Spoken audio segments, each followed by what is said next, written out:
Everyone should outline, even pantsers. Hello everyone, welcome to my channel. My name is Kat and I write children's fiction. I will admit, the hook for this video and the title might have been a bit clickbaity, but don't worry, I'm not one of those people who would tell you that you can only be a good writer if you outline in advance and if you're a plotter.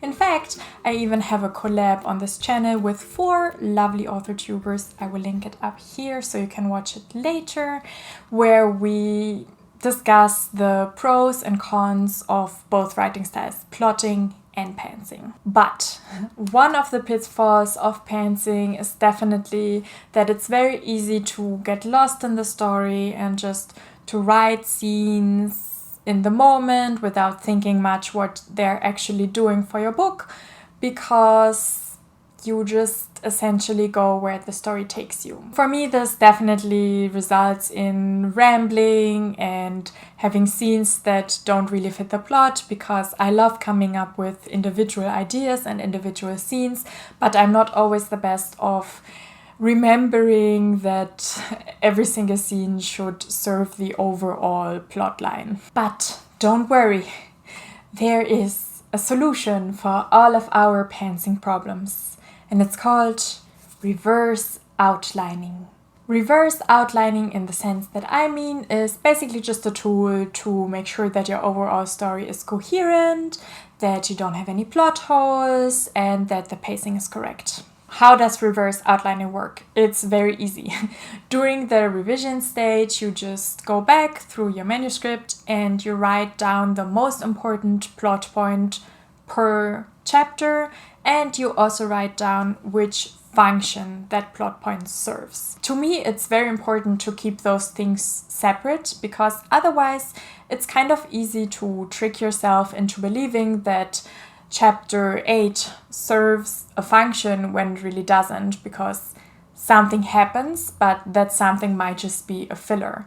And if you actually force yourself to think about the functions of everything, such as introduction or point of no return, whatever, then it's just much harder to trick yourself into seeing a function when no function is there. The second advantage of reverse outlining is that it also will help you with pacing. You probably heard of story structure and that certain plot points and story beats should happen at certain points in the story, and that's very easy to see with an outline, because it's basically like a timeline. You can even do several reverse outlines for the same manuscript to keep track of your character arcs. This is something I did here with one of my works in progress, so I'm pretty sure you can't see anything because A, it's pencil, B, my handwriting is tiny, and C, it's pretty far away or probably unfocused when I go closer.